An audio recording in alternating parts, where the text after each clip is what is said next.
Quem está morrendo de calor? Estamos também, né? Eu acho que eu vou ter que mudar um dos projetos para o próximo ano, na hora da assembleia. Em vez do forro, acho que vai ter que colocar o ar mais cedo, mas vamos lá. Glória a Deus. Meus irmãos, nós queremos agradecer ao Senhor por mais um domingo. E se vocês acham que aqui é quente, vai para Cuiabá. Eu estava lá na semana passada, no final de semana. Vai lá. Vocês acham que aqui está assim? Está quentinho assim? Quase dentro do quarto lá do alojamento com ar-condicionado estava assim.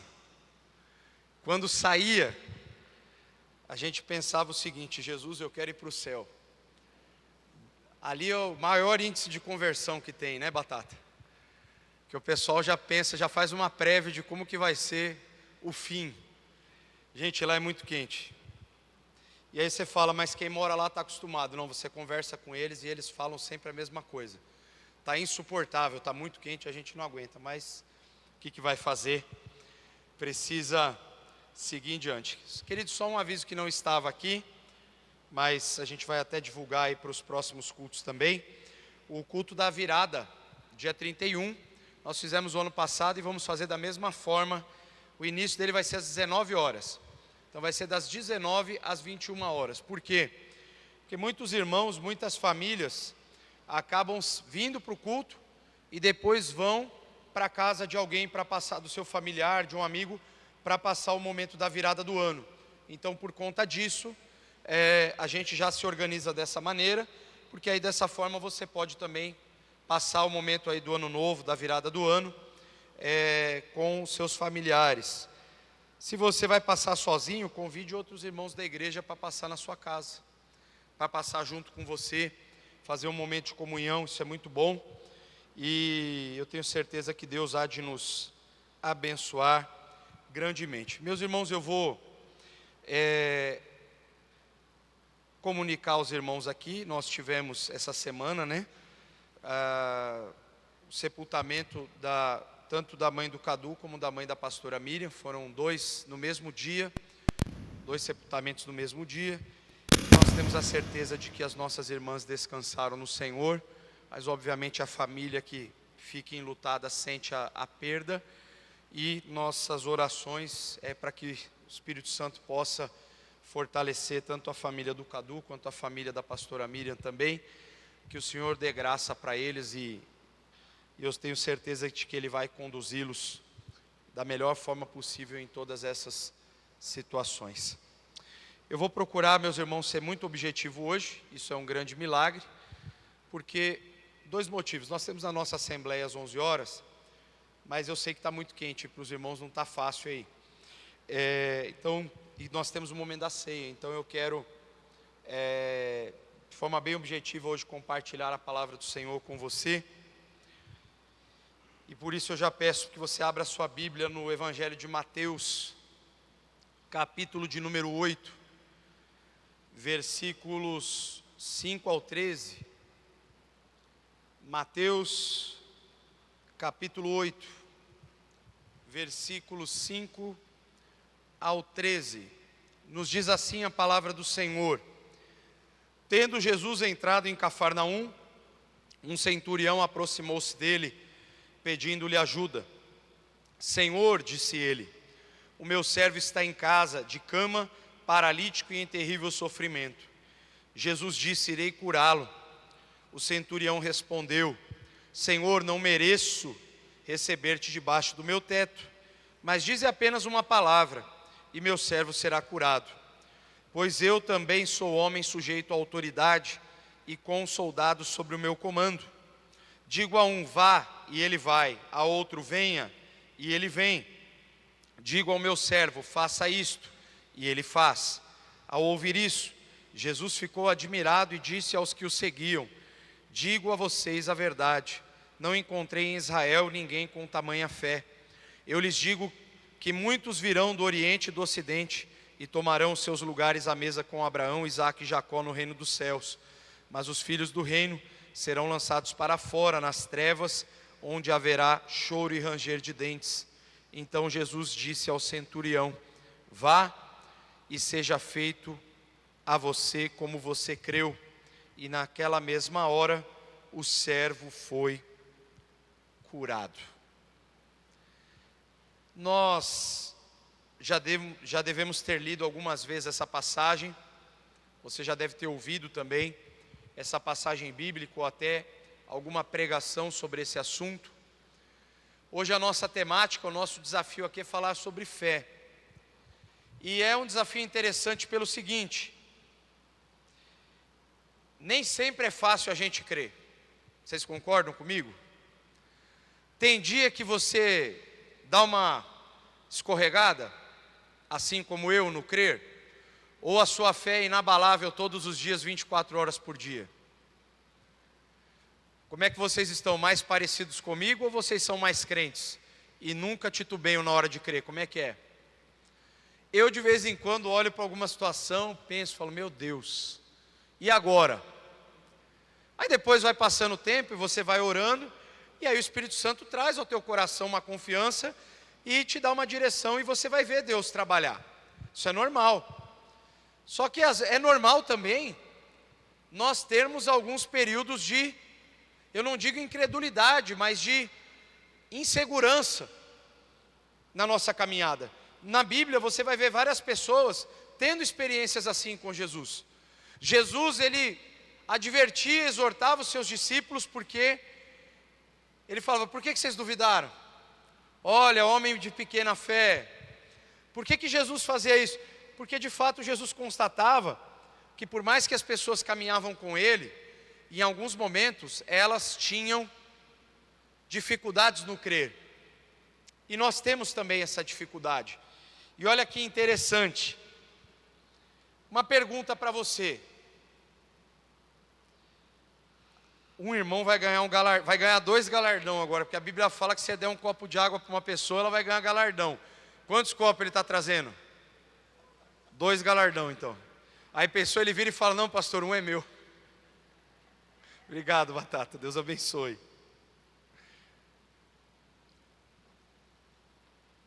Vou fazer uma pergunta para você. Eu acho que ela está aqui, inclusive. É possível impressionarmos a Deus com a nossa fé? Uma pergunta para a gente pensar junto aí. Você acha possível a gente impressionar Deus com a nossa fé? Baseado nesse texto aqui que a gente leu, do centurião? A resposta é muito interessante. Pensa comigo aqui. É possível você impressionar o Criador do universo, aquele que conhece o coração de cada ser humano, que opera milagres e prodígios, que tem todo o poder e toda a sabedoria, aquele que encontra algo que de fato vá surpreendê-lo? Eu vou dizer que baseado nesse texto é possível. Mas eu não estou dizendo que você vai surpreender Deus porque você fez algo que Ele não sabia que você faria. Ele se admira, a palavra aqui surpresa, admiração, impressionar, ela vem exatamente no sentido de que Jesus ficou feliz com o que ele viu. Ele ficou satisfeito com o que ele viu. E o que Jesus viu? Ele viu alguém que não era judeu, que não tinha a esperança do Messias, a expectativa do Messias, não tinha conhecimento das Escrituras do Antigo Testamento, ele não tinha revelação alguma, mas ele ouviu falar de quem era Jesus e o que ele estava fazendo. E ele então simplesmente vai lá e pede para Jesus fazer algo pelo seu servo. Por que isso admira, impressiona Jesus? Porque o que mais os judeus faziam naquela época era tentar pôr Jesus à prova e questionar os milagres que ele realizava. E de repente aquele que estava sob o comando, um centurião normalmente ele tinha pelo menos 100 soldados ao seu dispor, ele tinha autoridade do governo romano, do império, para poder exercer força contra os seus povos dominados, no caso ali Israel. os romanos não eram bem vistos pelos judeus, eles não eram tão queridos assim pelos judeus. Olha que coisa interessante, meus irmãos. Quem mais surpreende Jesus é quem não tinha nada de referência para oferecer com relação à sua fé. Mas olha só, e eu quero te trazer para pensar comigo algo aqui sobre a questão da fé. Que fé então seria essa? Que tipo de fé que esse centurião manifestou, que chamou a atenção de Jesus? Que características que essa fé teria para arrancar uma exclamação, uma das únicas exclamações assim no Novo Testamento? São poucas que admiraram Jesus. Uma delas, como ele disse lá, mulher, grande é a tua fé. Mas essa aqui ela é exclusiva, porque ele disse, nunca encontrei em Israel tamanha fé. Ou seja, Jesus disse que esse centurião era o cara mais crente de toda Israel. Foi isso que Jesus disse. E aí então a gente tem que parar para se perguntar, como que essa era a fé? E o tema da mensagem dessa manhã, a fé que impressiona. E aí talvez a gente vai pensar, mas eu tenho que acreditar para deixar Jesus impressionado? Eu não tenho que crer para ser cuidado por Deus? Como que é esse negócio de fé que impressiona? E eu vou dizer para você, essa fé que esse centurião teve, ela tinha alguns elementos extremamente interessantes para nós aprendermos e praticarmos. E a primeira delas é que essa fé que impressiona o coração de Deus, ela tem um coração humilde, que pede, mas não exige. E essa deve ser a minha atitude e a sua. No crer, nós precisamos ter um coração humilde que pede, mas que não exige. Eu estava pregando no domingo passado lá na igreja, mas não é em Cuiabá, é na cidade ao lado ali, é uma cidade grande ali também, eu só me esqueci o nome agora, mas a igreja chama Igreja Batista Independente Plena Graça. E foi interessante que eu estava falando algo, e era a ver com a pregação, e o que eu estava falando era sobre a questão de convicções, do que a gente aprende da palavra de Deus. E eu disse, por muitos anos, um missionário na televisão ensinou errado muita gente. E ensinou mesmo. Porque ele dizia que toda pessoa que estava doente estava em pecado. Isso ele escreveu num livro, inclusive, eu não estou inventando da minha cabeça. E o que acontece? Só tem um problema. Paulo tinha um espinho na carne e provavelmente uma enfermidade. E mesmo que não fosse uma enfermidade, então eu vou piorar a situação. Paulo escreve para Timóteo porque ele estava com uma enfermidade no estômago. E pediu para ele tomar até um pouco de vinho para que melhorasse a sua enfermidade. E Timóteo era pastor na igreja em Éfeso. Então se quem é crente não fica doente porque se está doente está em pecado, então Paulo está escrevendo a carta para Timóteo, dizendo então que ele precisava melhorar porque ele estava doente. Mas Paulo não disse que ele estava em pecado. Ou seja, uma doutrina totalmente descabida, fora de qualquer parâmetro bíblico. Mas o que me chamou a atenção? Que a hora que eu falei isso, uma pessoa se levantou e saiu da igreja. E aí depois eu fui entender por quê, um pouquinho, contexto. É porque essa pessoa acho que era meio fã desse tal missionário. E eu não tenho compromisso com o missionário A, B ou C, eu tenho compromisso com a palavra de Deus.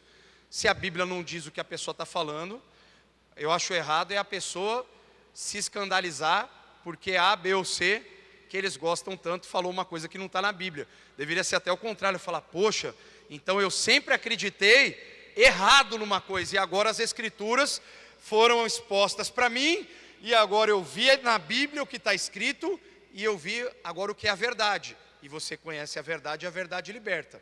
Em teoria deveria ser assim, mas não foi o que aconteceu. E aquele senhor saiu um pouco chateado, porque eu acho que ele gostava muito desse missionário. E na verdade você não tem que gostar muito de mim. Você tem que gostar, amar e adorar a Jesus Cristo, que foi quem morreu numa cruz pelos teus pecados. Então você não tem que ter admiração de homens. Jesus se admirou da fé, não se admirou da pessoa. Jesus não ficou impressionado quão bom o centurião era. Jesus ficou impressionado com a fé que aquele homem tinha. E até uma lição, por isso que eu estou fazendo essa ponte aqui. Por quê? Porque essas mesmas pessoas, algumas delas da televisão por muitos anos ensinavam que você não tem que pedir, você tem que determinar para Deus o que você quer. E aí eu penso, quem somos nós para determinar para o Criador do Universo como Ele tem que nos dar e o que Ele tem que nos dar? Que ousadia, que arrogância do nosso coração. Não, nós temos que pedir. Jesus não disse determinem e dar-se-vos-á. O que Jesus ensinou? Pedir e de dar-se-vos-á. Então, Deus não é nosso empregado, Ele é Senhor, nós somos servos, nós somos filhos que aprendemos a obedecer, então nós temos que pedir com humildade, mas nunca exigir do nosso Deus como se Ele tivesse alguma obrigação de nos dar ou fazer qualquer coisa. Deus não tem obrigação de nos dar absolutamente nada. Por isso que o servo bom e fiel é o que pede, não o que exige. Nosso personagem principal aqui, o centurião. Ele podia chegar, meter no pé na porta e falar: Jesus, faz isso porque eu sou centurião, eu mando. Vocês vão lembrar de uma historinha no Antigo Testamento. Naamã. O que Naamã faz com o rei de Israel? Ele leva a carta do rei da Síria para ele. O que o rei da Síria fala? Cura ele. E aí o rei de Israel vai lá, rasga as vestes, e fala: quem sou eu? Aí Eliseu vai lá e dá uma chamada de atenção no rei. Ele falou: você não sabe que tem profeta em Israel? Manda ele lá para casa que a gente resolve. Naamã era arrogante. Eliseu nem desceu para atender ele. Falou: manda ele se lavar lá no Jordão, lá 7 vezes, lá que ele vai ser curado. Aí o cara fica emburrado. No final os servos dele convencem ele: Senhor, se ele mandasse ir no rio Abana e Farfar, ou desse uma coisa mais difícil, o senhor não ia fazer? Então vai lá. E aí Naamã vai e se converte, porque ele vai lá, se lava no Jordão, é purificado, e aí ele se rende ao Senhor e reconhece que só o Senhor era Deus. Mas ele chegou com arrogância. Esse centurião, ele não usa da sua autoridade ou da sua posição militar, social, para impor a Jesus qualquer coisa. Não, pelo contrário, ele vai e pede com humildade. Ele falou: Senhor, e olha que interessante, ele não falou: Senhor, vai na minha casa fazer tal coisa. Senhor, ele disse: Senhor, o meu servo está paralítico, eu estou precisando de ajuda do Senhor.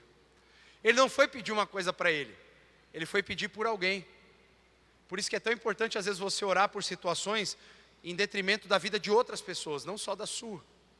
Interceda pelos outros. Às vezes você vai ser muito mais abençoado quando você estiver orando pelos problemas que os outros estão enfrentando e confiando que dos teus problemas o Senhor cuida.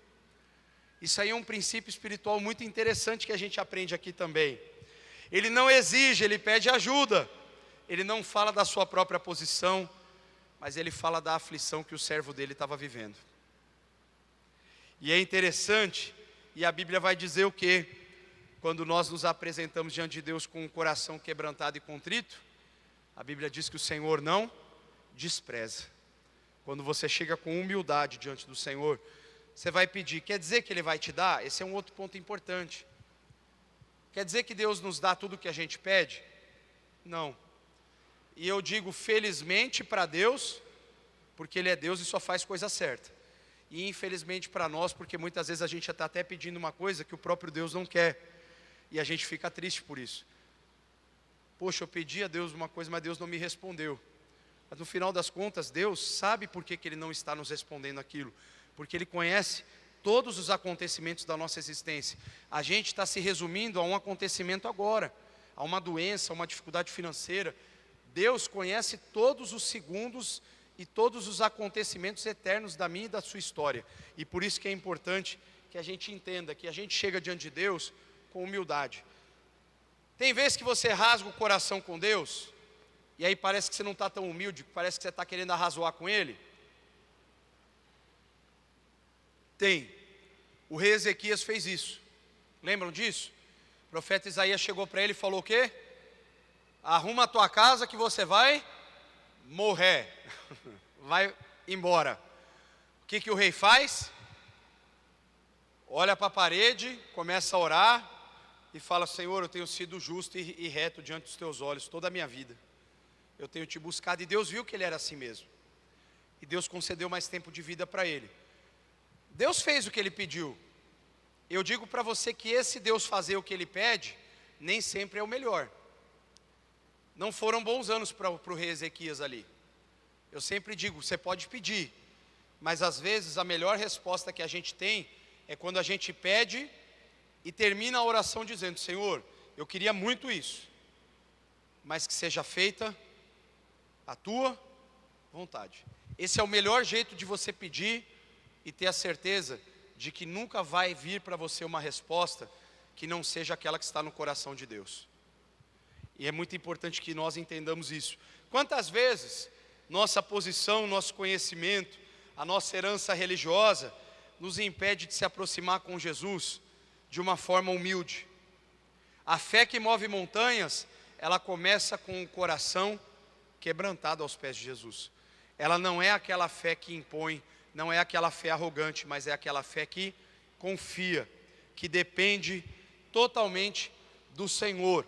Olha que interessante, ter um coração humilde, e aí você vai, só para a gente ilustrar aqui também, para ir para a próxima característica dessa fé, não é você se fazer de humilde, mas é você ser verdadeiramente humilde diante de Deus. O que eu quero dizer com isso?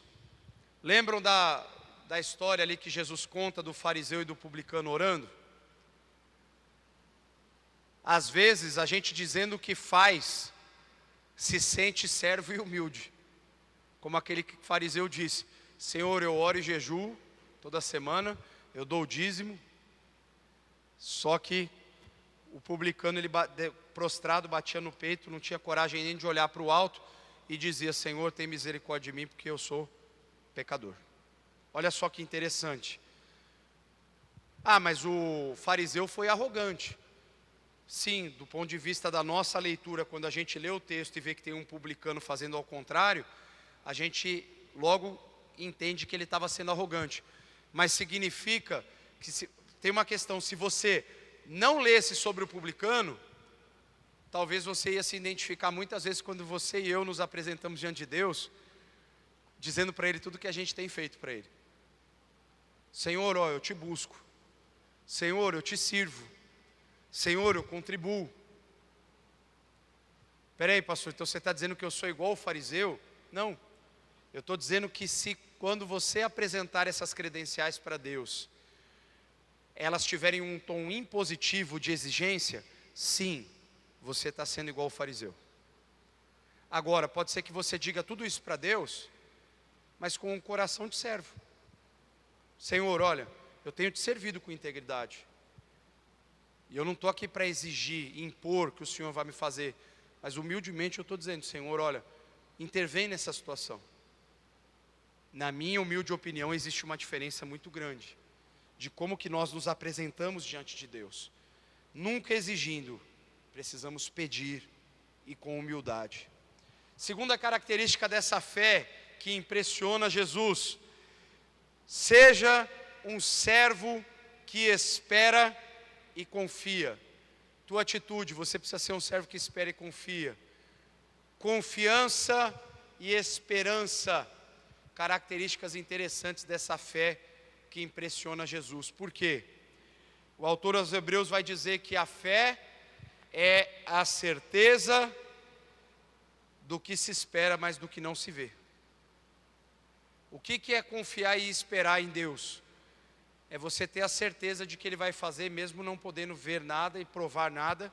Você confia absolutamente que o Senhor vai agir na sua vida, Ele vai cuidar de você.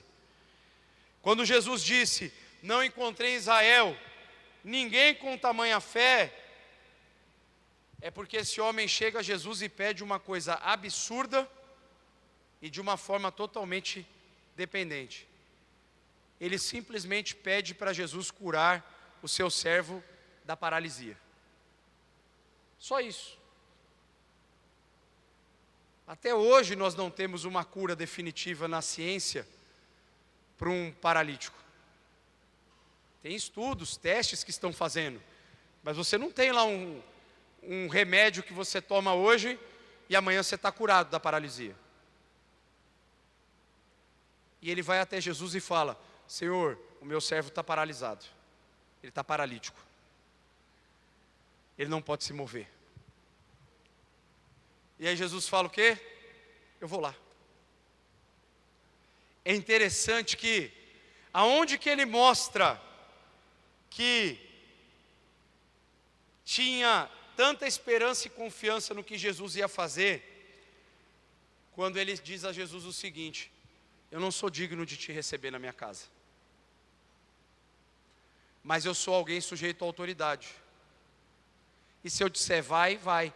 Então esse homem chega para Jesus com uma fé tão pura, tão simples, e ele fala assim: eu sei que se o Senhor falar só uma coisa, já vai acontecer. Eu não preciso que o Senhor vá lá na minha casa. E quando está dizendo aqui eu não preciso, eu estou parafraseando, é porque não era necessário que Jesus fosse lá. E ele cria dessa forma. E nós normalmente temos a tendência de ter uma dependência de que parece que Jesus venha materializar aquela ação miraculosa sobre nós, para que a gente entenda então que Jesus vai fazer algo. E para aquele homem isso não era necessário. Porque ele falou: é só o Senhor dizer uma palavra, que eu sei que o meu servo vai ser curado. Gente, é muita fé. Eu não sei se eu tenho essa fé toda hora. Eu não sei se você também, eu não sei. Aqui agora eu não estou te julgando, eu estou falando a realidade, olhando para o texto, como esse homem se comportou, e como que às vezes eu me comporto diante de Deus. Eu não sei se eu consigo acreditar desse jeito. Tem dia que eu quero que Jesus pega na minha mão e me leva até o lugar lá, para eu ter certeza que a coisa vai acontecer. Porque parece que eu preciso disso algumas vezes. Mas aí quando eu olho para essa fé que esse homem teve, eu digo o seguinte: eu preciso crer mais como ele e menos como eu tenho crido ultimamente. Eu preciso entender sim, que se Jesus disser, está feito, está feito. E eu simplesmente vou crer e saber que aquilo vai acontecer, que Deus vai cumprir a palavra dele sobre a minha vida e sobre a sua vida. Essa fé, ela contrastava, como contrasta até hoje, uma fé muitas vezes superficial ou legalista, que Jesus encontrava em Israel e que nós podemos contrastar na realidade cristã de hoje. E qual que era o problema de Jesus encontrar fé naqueles tempos, desse jeito? Porque o padrão de Jesus não era o padrão da expectativa de Israel. Eu já falei isso algumas vezes aqui. Israel tinha uma expectativa do Messias como um grande político, com grande poderio de dominação militar, alguém que viria para dominar e vencer Roma e tornar Israel livre, na perspectiva humana. Por que os judeus tinham tanta dificuldade de aceitar que Jesus era o Messias?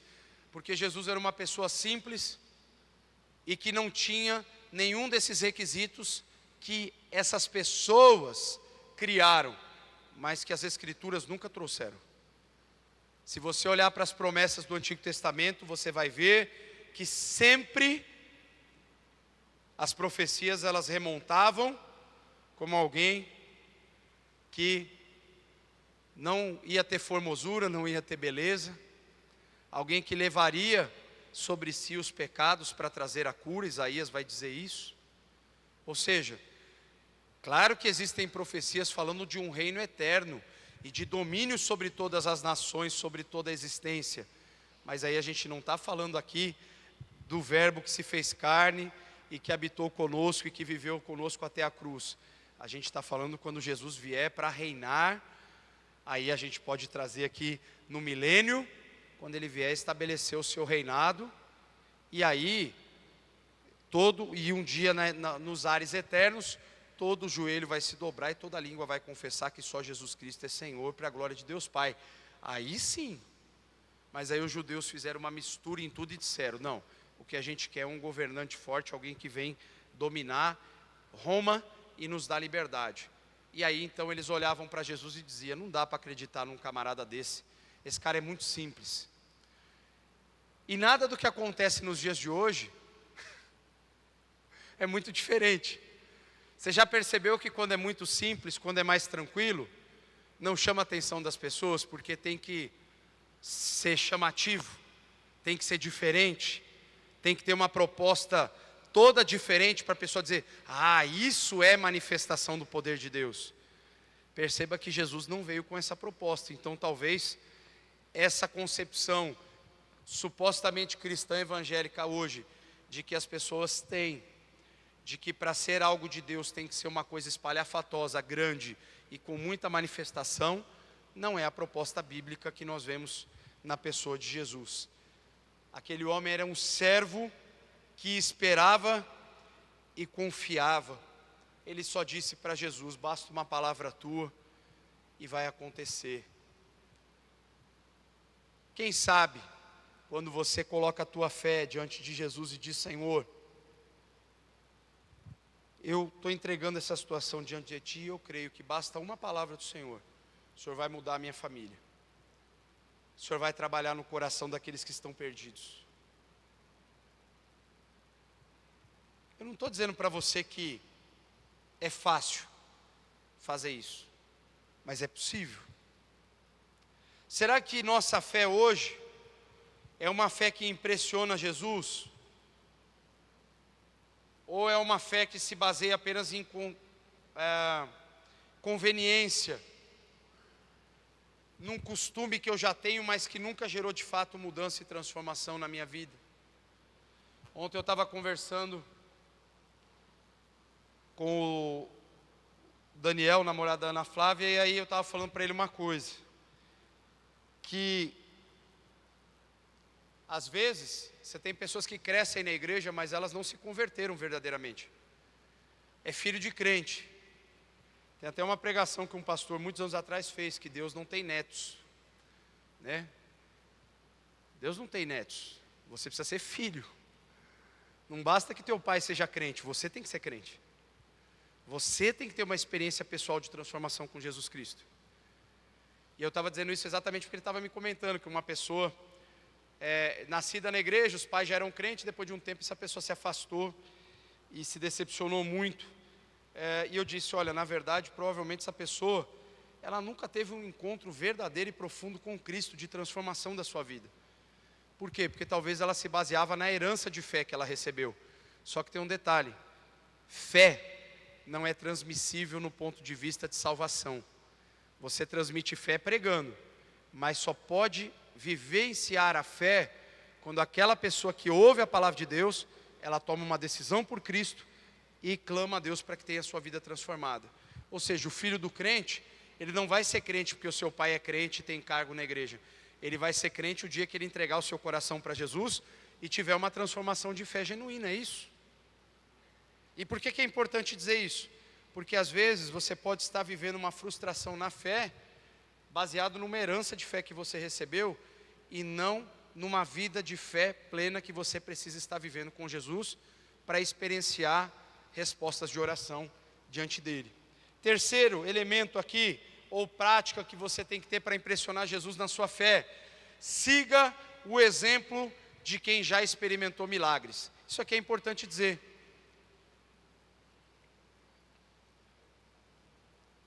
Lembra que Jesus disse: esses sinais seguirão os que crerem?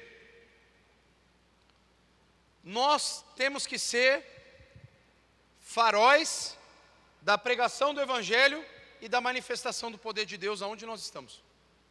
O seu testemunho de fé precisa impactar a vida de outras pessoas, e o meu também. Qual é o modelo que a gente pode ter de uma fé que impressiona Jesus? O centurião. Ou seja, quem é a maior referência de fé que impressiona Jesus nas Escrituras, no Novo Testamento, dito pelo próprio Jesus? O centurião, que nem crente era, mas que ali teve uma experiência de transformação extraordinária. Sabe aquela pessoa que ouviu falar de Jesus e resolveu confiar nele? e aí aquela pessoa se converte e tem a vida totalmente transformada, é exatamente esse tipo de gente aqui. Às vezes ele não ouviu uma pregação no templo, às vezes ele não tinha todo um conhecimento, só que sabe aquela história, vem e vê? Sabe o Filipe falando para Natanael, vem e vê? E aí ele foi e viu, e foi transformado? É exatamente. É o que esse homem experienciou. Qual que é a fé que de fato agrada a Deus? É aquela que a gente olha e fala assim, ele não tinha nada de característico do que a gente vislumbra de um crente, que tem que ter todas aquelas coisas, é o cara que já crê, que já é batizado, que já teve as experiências. Não, esse centurião chega de coração limpo diante de Deus e fala, Senhor, me ajuda. Qual que é a fé que agrada a Deus e que impressiona Jesus? É quando o teu coração está rasgado, prostrado diante do altar e fala, Senhor, eu não sei mais o que fazer, socorro. Aí você está lançando a tua última semente aos pés de Jesus e Ele pega aquilo e faz se tornar algo extraordinário. A fé do centurião nos revela dois princípios fundamentais para uma fé que realmente funcione e agrada a Deus. Primeiro, reconhecimento da sua própria indignidade. A gente já falou, o cara foi humilde, né? Então, diante de Deus, não adianta apresentar as tuas credenciais. Apresente o teu coração. Ao invés de você dizer para Deus o que Ele já sabe, o que não é novidade, que são as obras que você realiza, apresente o teu coração quebrantado e contrito a Ele. Segundo, confiança absoluta na autoridade de Cristo. Gente, que lição que esse camarada ensina para a gente. Porque quantas vezes a gente não esperou que alguém viesse pôr a mão na nossa cabeça, e eu não estou dizendo que isso não possa acontecer, mas eu fiquei na expectativa de que se a pessoa colocasse a mão sobre mim, daí de fato ia acontecer alguma coisa. E com isso eu desprezo a realidade de que basta uma palavra de Jesus quando eu estiver orando que Ele vai manifestar o milagre. Então quer dizer que a gente não impõe mais as mãos sobre as pessoas para orar, porque não precisa? Não, não estou dizendo isso. O dia que a gente orar, e a Bíblia fala que a gente tem que orar uns pelos outros, o que eu estou dizendo é que Jesus não precisa disso para que um milagre aconteça. Jesus não precisa de homens para que milagres aconteçam. Ele é quem faz milagre, não são seres humanos que fazem. Nós clamamos pelo autor do milagre para que ele realize o milagre. Mas pastor, mas tem pessoas que têm dons de operar milagres. Ok, e quem te deu o dom? O milagre é teu? Você é todo poderoso para fazer o que você bem entende? Não. Então você recebe do Espírito Santo um dom e opera no nome de Jesus esse dom. Então perceba que tem tudo a ver com Ele e nada a ver contigo. Milagre é coisa de Deus. E aí o que a gente faz, Batata? A gente ora, a gente clama, a gente prostra o nosso coração diante de Deus, confiando que Ele de maneira absoluta vai agir na minha e na sua vida. A fé que Jesus se admira é aquela que reconhece a autoridade soberana de Jesus sobre todas as coisas, inclusive sobre as nossas próprias impossibilidades. Quantas coisas a gente julga que são impossíveis aos olhos de Deus? E a Bíblia diz o quê? Tudo é possível ao que crê. A Bíblia não diz que Deus vai fazer tudo para quem crê. Ele diz que tudo é possível àquele que crê. Ou seja, não, porque às vezes a gente pensa, mas então, pastor, significa que mesmo que eu peça, pode ser que alguma coisa não aconteça. Sim, porque o compromisso de Deus tem a ver com a obra de redenção que Ele já realizou na cruz, através de Jesus Cristo, para transformar a nossa condição eterna. O que acontece nessa vida pode ou não ser benéfico aos nossos olhos, do nosso ponto de vista. Mas não é isso que, de fato, prende o coração de Deus a nós. Sentido assim, se eu não fizer um milagre para o meu filho, ele não vai me amar, então ele não vai me seguir. Não, na verdade eu tenho que seguir a Jesus independentemente se eu contemplar ou não milagres na minha vida. Porque na verdade o maior milagre Jesus já fez na cruz. Eu fui salvo da condenação eterna. Eu fui perdoado pelos meus pecados cometidos. Então Jesus já fez algo extraordinário na minha vida. Então, para concluir, dizer o seguinte, que a questão da fé, ela não vai ter muitas vezes a ver com as minhas expectativas, mas com os propósitos que Deus quer realizar na minha vida e na tua vida e através de nós. Vai ter muito milagre e testemunho que você vai contar, que vai ter muito mais propósito ligado àquilo que você vai ministrar para outras pessoas no futuro, do que para você mesmo. Se a gente busca uma transformação ou um milagre só para nós, sem o propósito de dividir isso com ninguém, de testemunhar, muito provavelmente não vai ter serventia para Deus. Isso. Porque se eu estiver pedindo só para mim, não vai ter serventia. Mas se eu estiver pedindo aquilo de todo o coração para Deus, para levar a outras pessoas aquela transformação de vida, certamente a forma que Deus olha para aquilo que eu estou pedindo é muito diferente. Finalizando, a fé que Jesus ficou admirado não é uma fé complicada, é uma fé simples, mas profunda. É a fé que reconhece a majestade de Cristo, a fé que se humilha diante dele, a fé que confia que uma única palavra dele é suficiente para transformar o impossível em realidade. Não importa a sua origem, não importa a sua história, seus erros passados ou a sua posição social. O que importa é a sua convicção em Jesus. Se você tentar ficar perfeito para chegar para Jesus para pedir alguma coisa, desiste, porque você nunca vai ser perfeito nessa terra. É óbvio que toda vez que você se aproxima de Jesus, você tem duas decisões. Você chega do jeito que você está, mas você só permanece diante dele se você não for mais quem você um dia foi. Paulo diz em Gálatas 2:20: já não vivo mais eu, mas Cristo vive em mim. A vida que eu vivo agora, eu vivo pela fé no Filho de Deus que me amou e se entregou por mim. Eu chego arrebentado, destruído, com um monte de problema até Jesus, e ele diz: vinde a mim, todos aqueles que estão cansados e sobrecarregados. Jesus te recebe como você está, mas ele não admite você permanecer como você sempre foi. Ele propõe uma transformação de vida para você. Ele fala: você vem. A proposta do Evangelho é apresentada. Se você quiser vir após mim, negue-se a si mesmo, tome a sua cruz e então me siga. E aí, a partir do momento que você conhece a Cristo, você vai ter a sua vida transformada pela ação do Espírito Santo. E aí sim, você não é mais o seu antigo eu, você é uma nova criatura, como o apóstolo Paulo vai dizer. Você é uma nova criatura em Cristo, e agora você é um instrumento de Deus para levar bênçãos sem medida para todo aquele que precisa. Que hoje cada um de nós possa olhar para Jesus e dizer, como centurião: Senhor,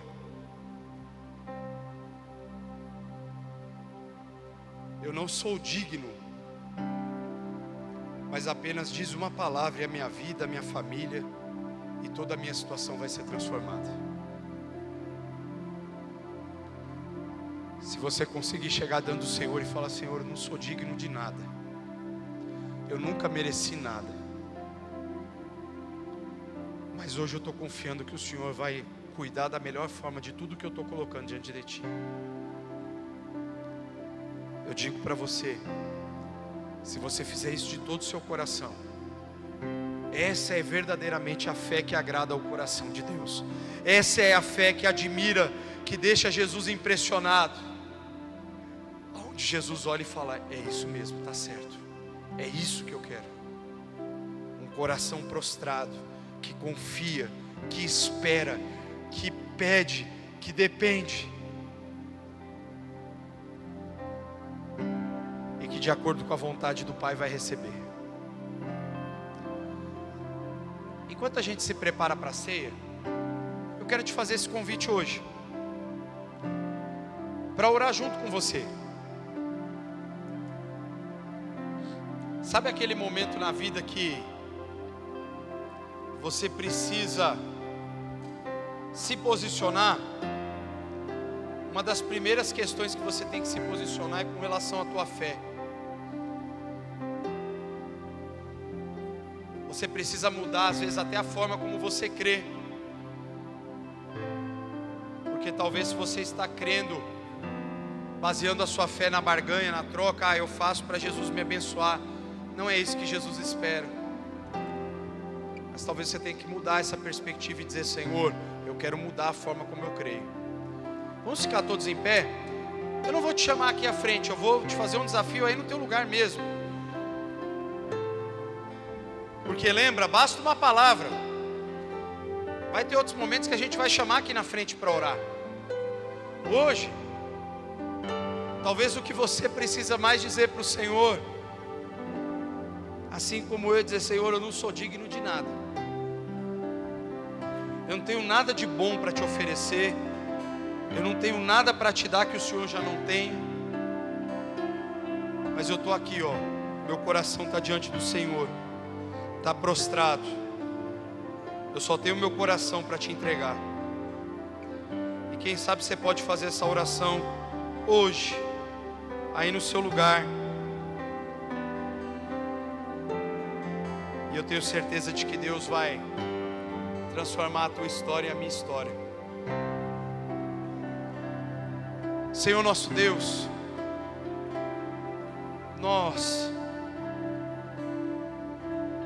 a gente não é digno de nada, Senhor. A gente não tem direito de exigir absolutamente nada. Tudo que o Senhor faz por nós é graça. Tudo que o Senhor nos dá é porque o Senhor decidiu fazer isso e se alegra em fazer porque o Senhor nos ama. E mais profundo ainda, Senhor, é que o Senhor nos ama e nos amou primeiro antes que a gente te conhecesse. Quando nós o odiávamos, quando os nossos pecados, a nossa vida de pecado ia contrário àquilo que a tua palavra ensina, o Senhor já nos amou. E o Senhor nos amou de uma forma incondicional, independente de quem éramos ou fazíamos, o Senhor nos amou. Naquela cruz o Senhor entregou o seu único filho para morrer pelos nossos pecados. Senhor, nós não somos dignos, mas a tua palavra diz que o sangue do teu filho amado Jesus nos redimiu de todo pecado, nos justificou.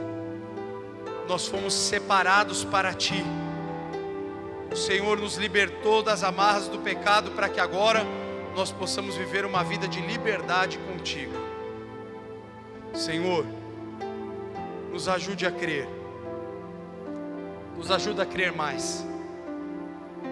Que a nossa fé, Senhor, seja a fé que te agrada. A fé que agrada o teu coração acima de todas as coisas. Em nome de Jesus. Amém. Quantos irmãos que vão servir a ceia conosco, vem para cá. Eu vou lendo já. Carta de Paulo em 1 Coríntios capítulo 11, versículo 23 em diante. Porque eu recebi do Senhor o que também lhes entreguei, que o Senhor Jesus, na noite em que foi traído, pegou um pão, tendo dado graças, partiu e disse: isso é o meu corpo, que é dado por vocês, façam isso em memória de mim.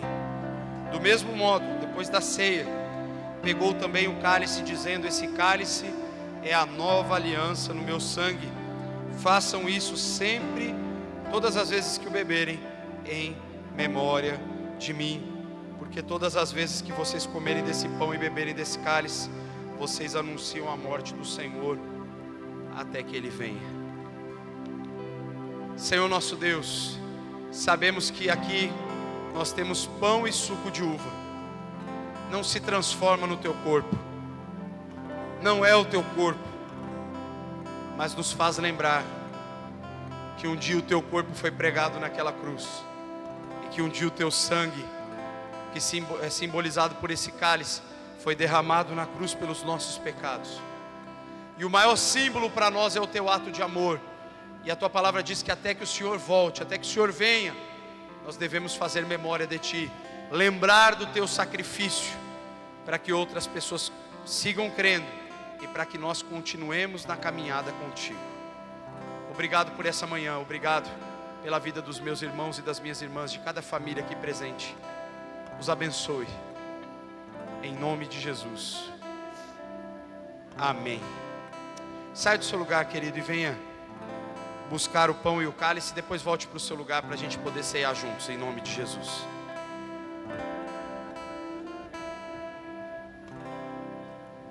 Ele não tinha qualquer beleza ou majestade para nos atrair.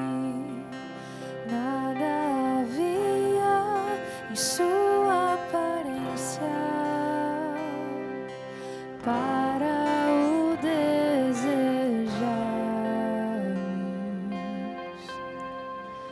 mas rejeitado dentre os homens, ainda assim carregou nossas dores. O seu castigo nos transpôs e a esperança não se esvai. A oferta pela culpa ele ofereceu para satisfazer o Criador. Ele morreu para que a sua luz em nós pudesse brilhar. O Filho do amor se entregou em nosso lugar.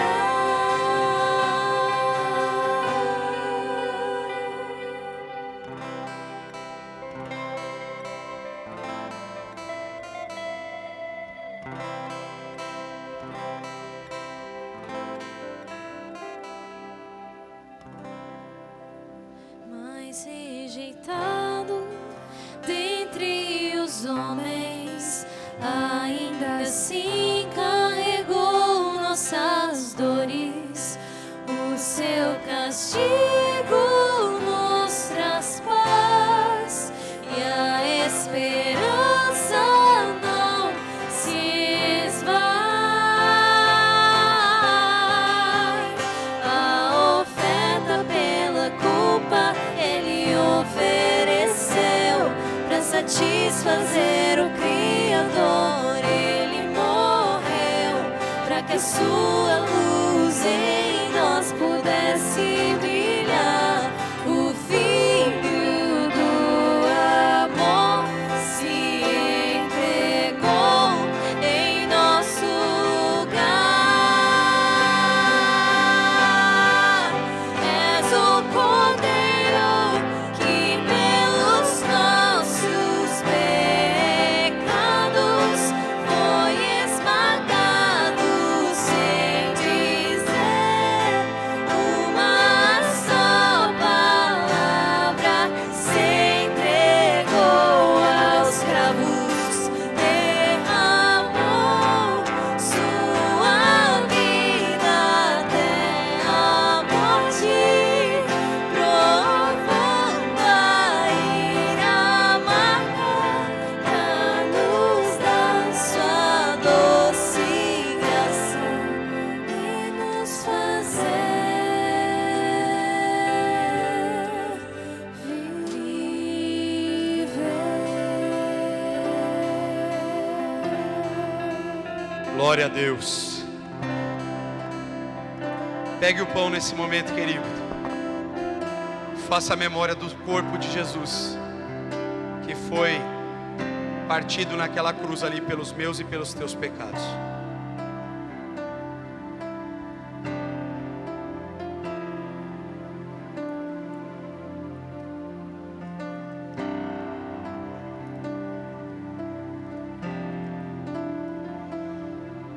Esse cálice nos simboliza a transformação de vida que Jesus fez em nós.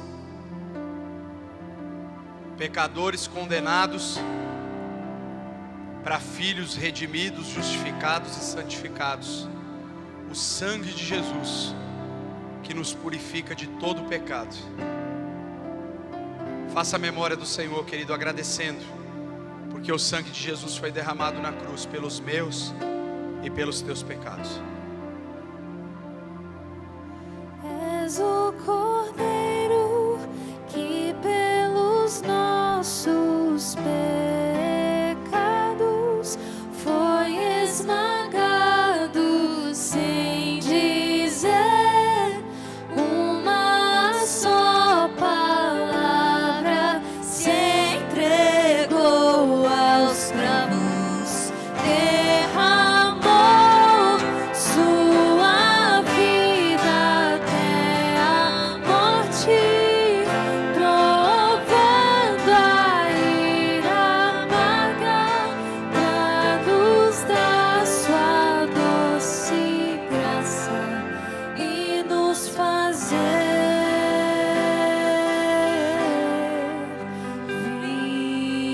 viver.